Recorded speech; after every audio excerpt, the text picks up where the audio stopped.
I try to imagine a fellow smarter than myself, and then I try to think, what would he do?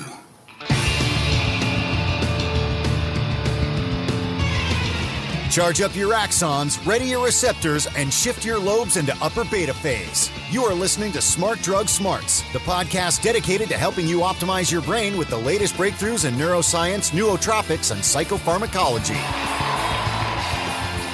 Hello and welcome to Smart Drug Smarts. I am your host, Jesse Lawler, here with episode number 13, lucky number 13. Excited to be back and bringing you the latest and the greatest in the battle for the betterment of your own brain. A little bit late with this one, but got kind of a decent excuse for that. I was actually in Berlin, Germany, and was at a conference where I was lucky enough to be asked to speak about smart drugs. So somebody deemed me an actual authority on the topic, which I found both somewhat inaccurate and also incredibly charming. So that was rad. There's going to be a lot of leftover materials from that presentation that I'm going to be getting up on the Smart Drug Smarts website very soon here. So hopefully by the time that you hear, not this episode, but the next episode, that will be true. I know that I've made a lot of bold and brazen claims about things that would be up on the website in the past, and this probably won't be my last bold and brazen claim, but some of them are getting closer to being true.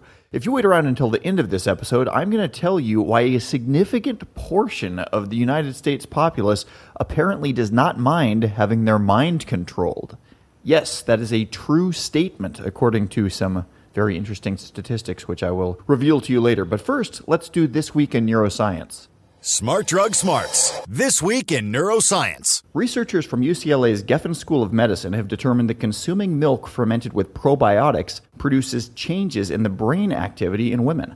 Why they chose to give this test to only women, they did not say, but anyway, that's what they did. They took 36 healthy women and they divided them into three groups. One group was given milk fermented with probiotics twice a day. Another group was given placebo milk with no probiotics, and a third group was given no milk whatsoever. So 4 weeks went by, and then they tested all these women, and it turned out there were significant brain differences that resulted in the women that had the probiotic-laced milk. So they gave these women tests on emotional responses to, or rather responses to emotional faces. So they were shown like flashcards of happy people, sad people, distressed people, anxious people, sort of seeing who was picking up on the emotional cues best. They also gave these women MRI scans during rest. And in both cases, they saw significant upticks in, I guess, the task responses in the actual tasks that these women were set. And then the MRI showed that there were significantly different active areas of the brain during rest. They were seeing increased midbrain activity in the women that was part of the probiotic group.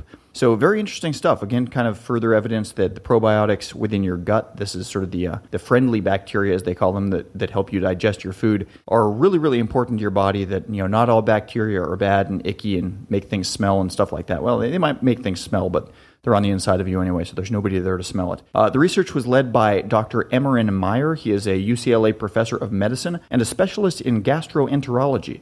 This guy is well known for his sort of championing of the things that live within our gut, and in fact, he's called the probiotic content of our gut the second brain, because it sort of has such a back and forth with what goes on in the brain within our head. There's something called the enteric nervous system. You've heard, of course, of the central nervous system. That's kind of the famous one, the brain and the spinal cord. But there's lots of different nerve systems throughout the body, and the enteric nervous system is located in the abdominal region, sort of surrounding and wrapping around the digestive tract. And there's a lot of the neurotransmitters that are used within the body are actually produced in this region. So, yeah, interesting stuff. So eat your rotting milk, I guess. Smart Drug Smarts. Alrighty, so as I mentioned, I was at this conference in Berlin, Germany last week, and basically the conference was for a group of world-traveling entrepreneurs called the Dynamite Circle. This was a conference that I was going to anyway. I've been a member of this for a while and really, really love the group. The head honchos are a couple of guys named Dan Andrews and Ian Schoen, and they reached out to me and they said, "Hey, Jesse, we know you're coming to this thing. We know you're doing the podcast on smart drugs. Would you like to talk to our group about smart drugs?" Because basically they got a whole lot of entrepreneurs that are doing everything that they possibly can to optimize their own businesses, and a big part of that is obviously helping the entrepreneurs optimize themselves and their own brains and livelihoods and all that. So yeah, I jumped at the chance, and basically it was a great excuse for me to do a lot of research that I probably should have been doing anyway. I mean, the safety net that I've always got on these podcast episodes is that I'm interviewing somebody who knows more about any given topic than I do, so I can kind of lean on them for expertise and just have to softball some questions to him. But this was just going to be me speaking in front of a bunch of people and not really having anybody else to pass the baton to. So I dove in and did a bunch of research that was really valuable. I was very grateful to have the excuse and kind of the prod to dig a little deeper than I necessarily would on just any given podcast episode. So thank you to Dan and Ian for putting this spear in my gut. So anyway, learned a bunch of good stuff. But anyway, I say all this by way of introduction because one of the many, many very smart and cool people that I met at this conference was a guy named Sebastian Marshall. And Sebastian Marshall is a pretty well-known blogger. He's got sebastianmarshall.com. We'll throw up a link to that. But anyway, despite the fact that I'd read some of his stuff online, I'd never actually met the guy before. But Sebastian is well known for having really been into quantified self stuff. He's done a lot of these self-experimentation, self-analysis. The whole idea with quantified self sort of as a concept, and it's something that's really been gaining steam in the last couple of years, is encouraging people to be their own guinea pig and really do as scientific as possible measurements of the inputs to their own life, body, whatever, and then see what the effects on the outcomes are and their physical baselines or their performance baselines or whatever else. So the idea is to tweak one variable at a time and see what happens. Sebastian's gotten really deep into this. The idea isn't necessarily to do something that's going to be scientifically valid or representative to anybody but yourself, but this is something that a lot of people do have interest in, and Sebastian's a guy that's gone really far down this road and definitely has some strong opinions on it, so I thought he would be a great guy to sort of introduce the topic to this podcast. Smart Drug Smarts, the podcast so smart, we have smart in our title twice. I'd kind of like to kick it off with talk about some of your endeavors in quantified selfing and how you got into that and what you see as the benefits that you've seen personally. Yeah, so I got into this before the term quantified self exists, which I think is a fantastic movement. That command, know thyself, I think is so important to being able to get things done and to figure things out. And a lot of times our subjective experience, our moment by moment emotion and what we're perceiving and what we think is going on isn't actually very accurate. Einstein had a quote where he was joking around about relativity, where he says, if you've got your hand on a hot stove for 1 second, it feels like an eternity. But if you're with a pretty girl all night, it feels like it was just a second. So I think there's something to that in the way we approach how we spend our time, how we deploy our money. If you're building a business, what's actually the most profitable activities. And when you dive into the numbers, you realize that what you thought was going on is usually not what is going on. Our intuition is very bad at knowing exactly how that goes. Quantified self, I guess, sort of in the way that people are talking about it now, and I think it was Wired magazine that really kind of repopularized this idea. A lot of it's sort of tied in with body hacking stuff, like, what have you done with your body in the last, let's say, 12 to 24 hours and how that's going to affect like the next 72 hours of your life. So it's kind of this fine-grained, body-related input-output stuff. Is that sort of what you've been looking at it mostly through that lens? Yeah, I've done a little bit of that. For me, it's been far more about productivity, and it was through a lens of getting the best writing out of myself, getting the best business development out of myself, and things along those lines, and then also running numbers in business. So when I look at the mainstream quantified self movement, and I know you've had a minor critique of that as well, where it's your sample sizes aren't very big and there's just one person, so you're not really sure what's going on. So one issue I see that with a lot of people will put together an environment where they say, okay, I'm going to try X milligrams of whatever, and then I'm going to track myself over the next 12 to 24 hours. I think that's good, but it falls prey to something called the Hawthorne Effect. The Hawthorne Effect was a study that was done at the Hawthorne, I believe it was a textiles plant. And what they did was they wanted to do a study on productivity, and they wanted to see, did the light levels go up? If they had the light levels up or down. It was Hawthorne Works, it was a factory outside Chicago, and they wanted to see what level of light in the factory was best for the productivity and the enjoyment of the workers there. So they put up monitoring, and they said, we're doing this study. They turned the lights higher, bam, productivity went up. They're like, wow, that was great. Okay, that was great. Then somebody, a little while later is like, wait a second, we got to be scientific. We didn't test lower light levels as well. So they came back, a little while later, and they put in all their, installation gear, and they turned down the lights, and bam, productivity went up. And they said, well, that's interesting. And what they wound up finding is that any time you put together a study where you're very carefully observing something that's not normally observed, you'll see a change in performance. You're messing with things just because people know it's being observed. So a lot of times if somebody's, kind of just going along and doing their thing, and they say, okay, next Monday I'm going to try this particular nootropic or smart drug, and I want to see how I do. So that in preparation for next Monday, they clean their desk, they clean their workspace, they organize all their priorities, they finish off a bunch of loose ends. They take a couple projects that were really dead, and they cancel them. And they say, okay, this is my big project, so let's see how I do on this. And, they sit down with that, and then they take, however many milligrams of whatever they're trying. And then, whoa, it goes great. Well, okay, yes, maybe. Just being organized is tremendous. It's such a tremendous gain.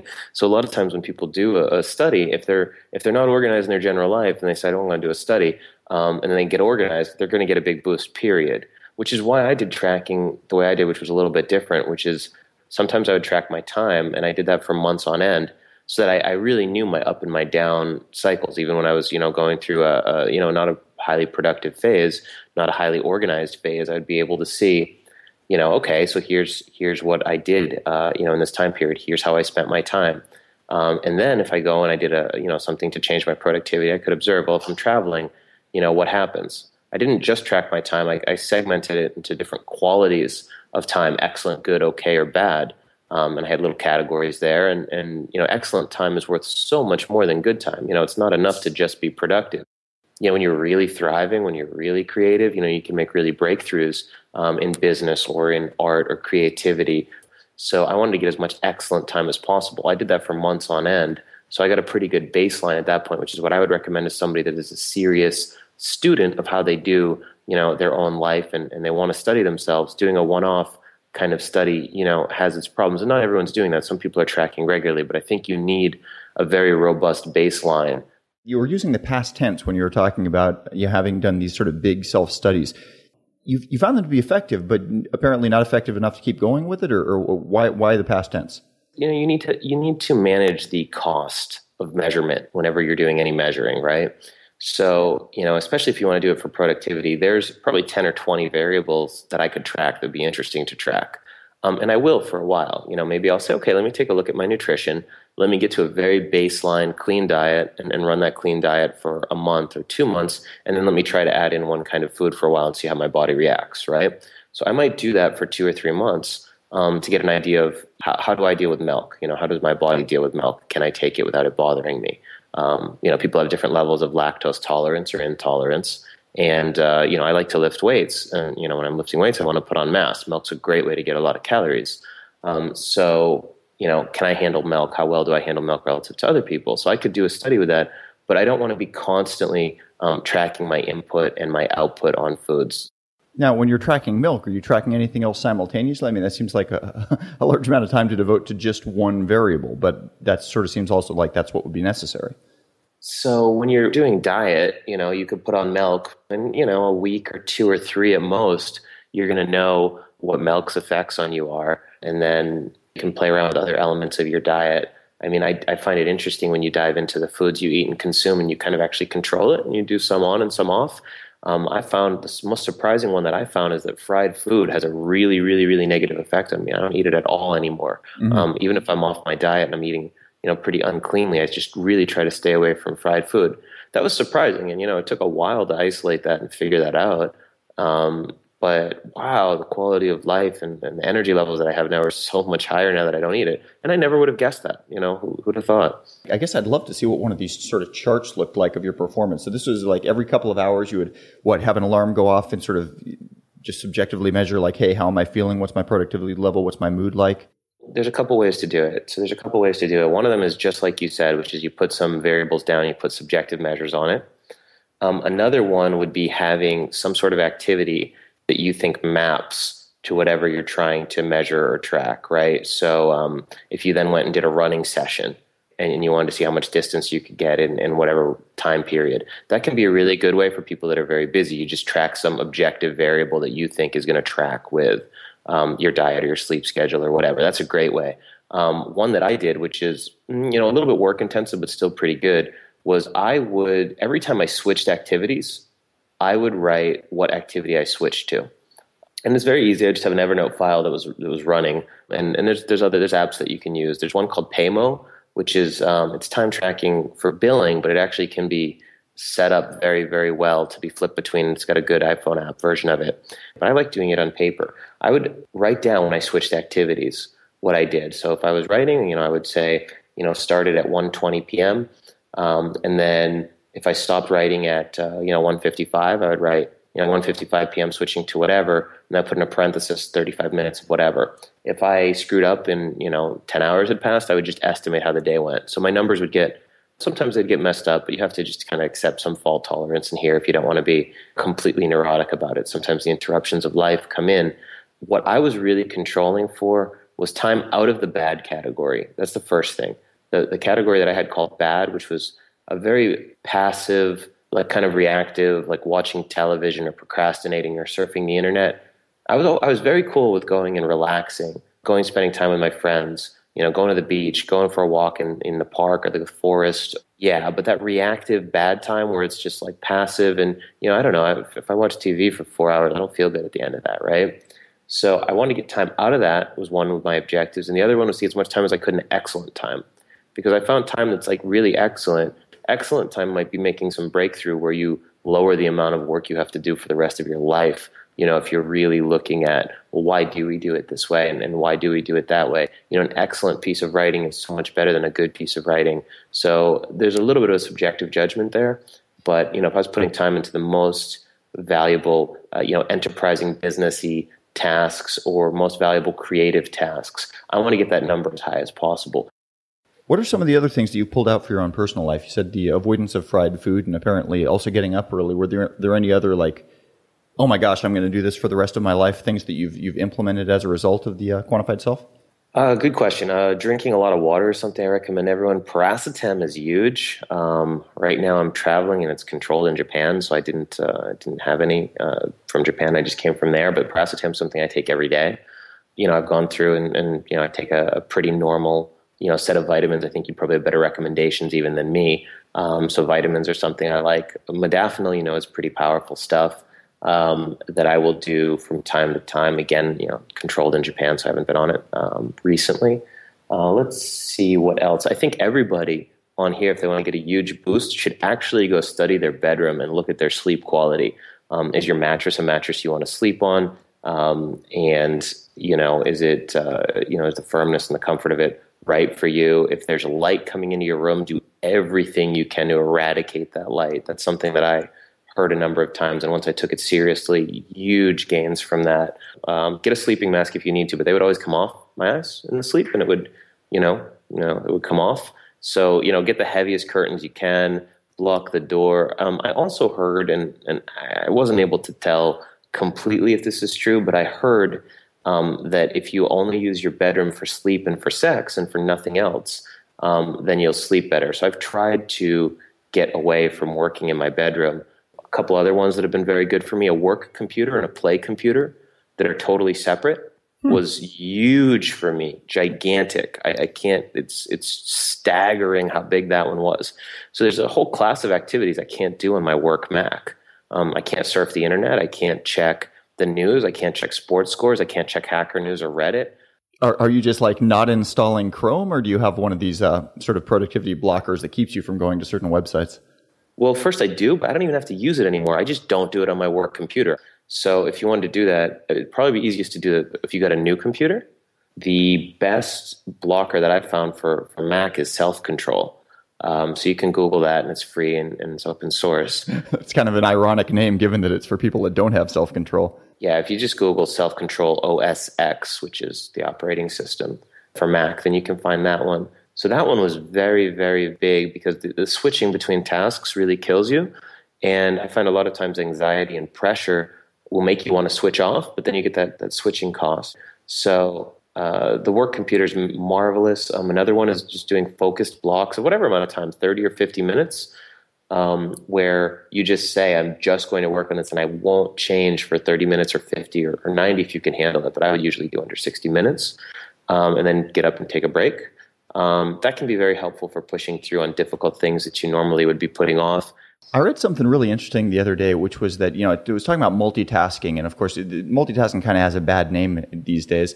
But people in, what they're calling digital natives, which are people born since 1980, that really sort of the internet and computers have been part of their lives more or less as far as they can remember, do measurably better with multitasking than people sort of from the earlier generation. But yeah, it's interesting that multitasking might be a greater virtue for us and not nearly as bad as for people that are older and just didn't grow up with the ability to multitask and sort of the training from an early age in multitasking. When you look at your life, you'll tend to realize that there's very few activities that pay a huge amount of gains for you. And anytime you're interrupting those, it's really no good. So I think a lot of people, when they say they're multitasking, it just means they haven't set rules and boundaries up for themselves. Instead of having your phone ring, just announce when your callback schedule is. I call everyone back within 24 hours and then don't take your calls. So a lot of people have a hard time setting boundaries for themselves and for other people. So they wind up doing things like, answering an email about a party in 2 weeks when they're trying to, make a major breakthrough if they're, doing software engineering. I mean, that's just nuts to me. That's crazy. People that really do software engineering don't go to parties. I can tell you that with authority. Okay. There you go. No parties? It's been a long time. So I think, a Hawthorne Effect is probably the reason that scientific surveys like at university campuses and stuff like that are done the way they're done now, where oftentimes people think they're being tested on one thing, but they're actually being tested on something else entirely. Obviously, in quantified self stuff, by virtue of it being you that's doing the quantification, it's like you kind of can't get around that. Do you see that as an inherent problem with sort of the whole quantified self idea? Well, it depends. It depends if are you trying to get scientific rigor and prove permanently what's good or not, or are you trying to get the most productivity out of yourself? If I get great productivity out of myself and I don't quite nail down the exact reason why, I think I'm all right with that outcome. Oh yeah, absolutely. I would recommend anybody, this is such a fascinating thing, I think everybody that's into this sort of thing would love it. Check out Peter Norvig's article on experiment design. Just Google Norvig experiment design. And he goes through all of the warning signs for setting up an experiment wrong, and it's just brilliant. It's a wonderful piece.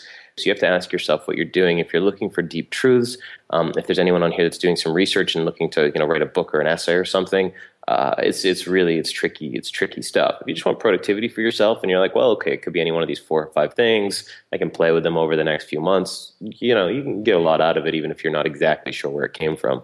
Let me ask you this, and there's not going to be a clean answer to this one, but if there was a sort of big broad spectrum study showing, one thing, and your own self-study, totally aimed at yourself showed something else, with the recognition that your own studies are going to be a little bit more subjective and mushy and not scientifically rigorous, but nevertheless, it's you, which way do you go? Good question. Well, so I've spent a lot of time with heuristics and biases, right? So that's the first thing that I would be aware of is the heuristics and biases. So when somebody says X amount of sleep is best, it's like, well, for what? What do they care about? What are their things? If they're trying to optimize for best quality of life across 8 metrics and you really only care about one of them, let's say you don't care if you wind up being a totally, deranged artist, right? Excellent example, yeah.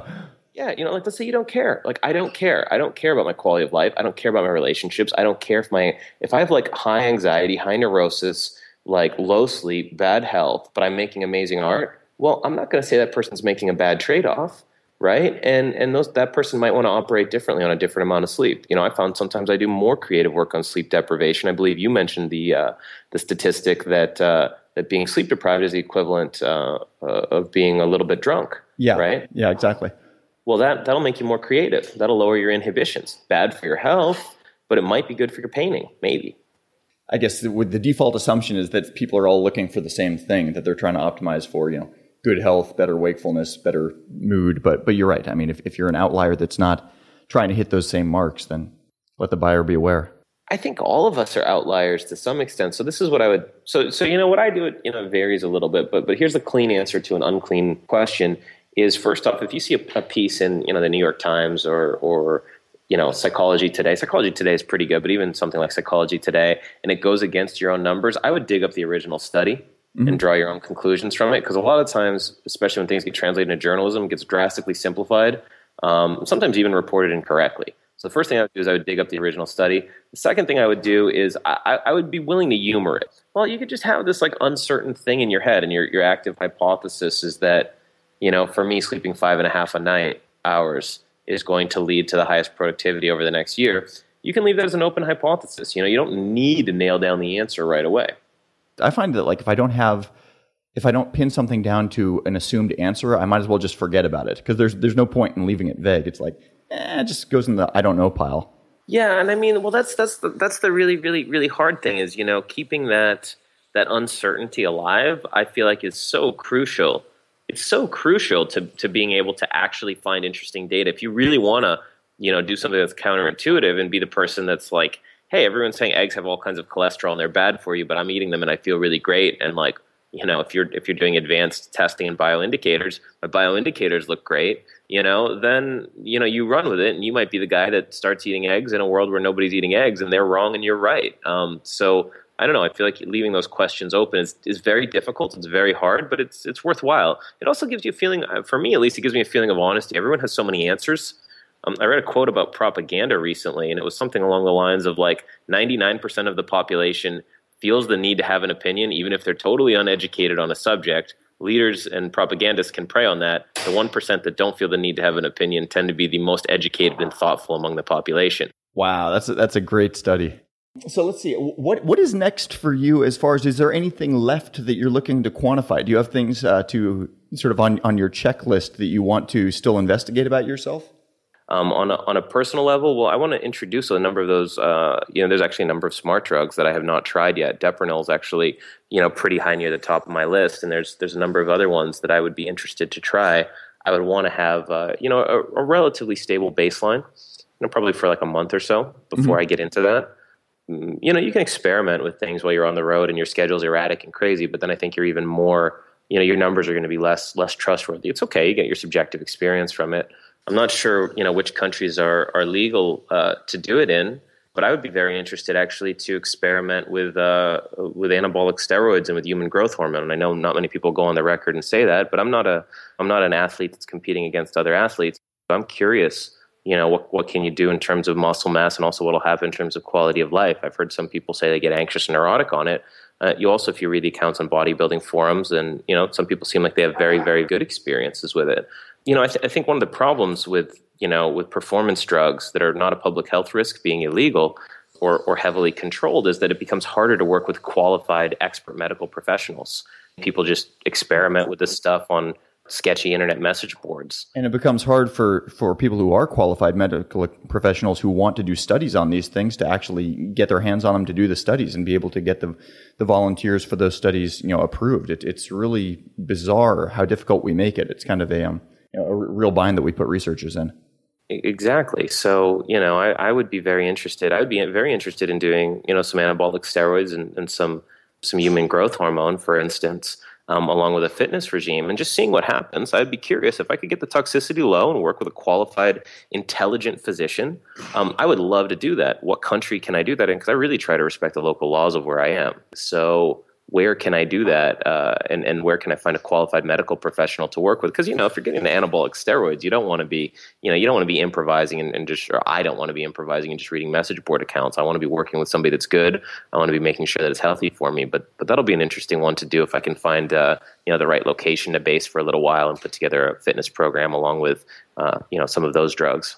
That level of self-experimentation is always stuff I'm really curious to, try to let the audience ride side saddle for. The getting jacked on steroids episode. People are going to be curious. I mean, especially because I take it you're not doing it because you want to bench press a bulldozer, but you're doing it because you think there would be benefits. What are you talking about? Maybe you do want to bench press a bulldozer. I don't know.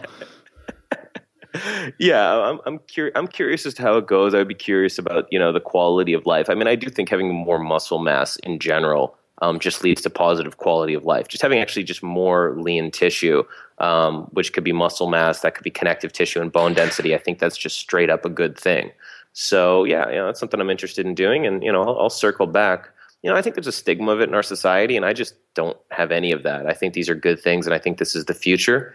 And I could see why these were stigmatized a little bit as they were first coming out. It's risky. You don't want kids doing them. But I see going forwards, I think this is the future, and I think there's going to be cleaner, safer versions of everything coming out and good studies. And I think I think everyone's going to be, body enhancing, cognitively enhancing in, I don't know, 50 years or less. Yeah, it's really interesting that we do have this sort of like archetype in our cultural head about the dumb jock, but then more and more and more studies are showing that actually, like, heavy weightlifting is one of the best ways, and obviously one of the healthiest and most natural ways to actually improve cognition. And this is something that I was guilty of when I was younger. I just wanted to nurture my mind, but the more I get into it, the more I realize that really taking great care of your body and then the feedback loops between your body and your mind leads to better thinking. Cool. Well, thank you so much for discussing all this stuff, Sebastian. It's really been a pleasure. Always a pleasure, Jesse. All right. So thank you very much to Sebastian for joining us for that talk and sounding off on all things quantified self. I personally, just so you guys know where I'm coming from, I still consider myself sort of a skeptic of the concept because I just feel like there's so freaking many variables in all of our lives all the time. And, we are not these little pinned down insects in jars that we can, isolate enough variables on to make much of an intelligent call. However, we're also these narcissistic little beasties that are always, perpetually interested in ourselves. And so it's kind of fun to do this stuff, even if the scientific backbone behind it is a little bit flimsy. Anyway, all that said, Sebastian is obviously a really, really smart guy who I don't think that guy needs to take smart drugs to be smart. He's got a lot of neurons firing all the time up there. So thank you to Sebastian for joining us. Moving right along, let's do the ruthless listener retention gimmick as promised. Smart Drug Smarts. Ruthless listener retention gimmick. Okay, so I told you I was going to tell you about how Americans, apparently, at least some of us, do not mind being mind-controlled. What the heck am I talking about? Well, a friend passed to me something from public polling or publicpolicypolling.com, a website which deals in alliteration as well as public polls. And this was basically percentages of Americans that believe in various conspiracy theories, which is something all of us, even if you don't believe in conspiracy theories, it's always interesting to talk about them. And topping the list was, of course, JFK killed by conspiracy. Apparently 51% of Americans believe that. But much further down the list, although still a shockingly large percentage, is 15% of Americans believe the government controls minds with TV. Now, that in itself is a little bit weird, but what I find really weird is the fact that I know that way more than 85% of Americans watch television on a daily basis. I couldn't find that exact statistic, but and I know that most Americans, like the vast, vast majority, watch television on a daily basis. I'm happy to say I'm not one of them, but basically, there's no way that the 15% that thinks government's controlling your mind with the TV are also not watching the TV, because there's way more than 85% of the American public that watches TV. So there's got to be some overlap there of people that think the government is controlling their minds with TV, but choose to watch TV anyway. And that's God bless America.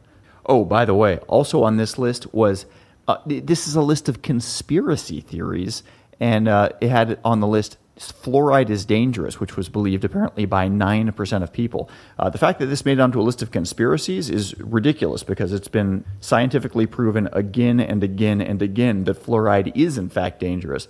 So I'm going to write a nasty email to the people at publicpollingpolicy.com and tell them to stop putting Popper's Popcorn in all their product names, and also to get what they're deeming a dubious conspiracy correct.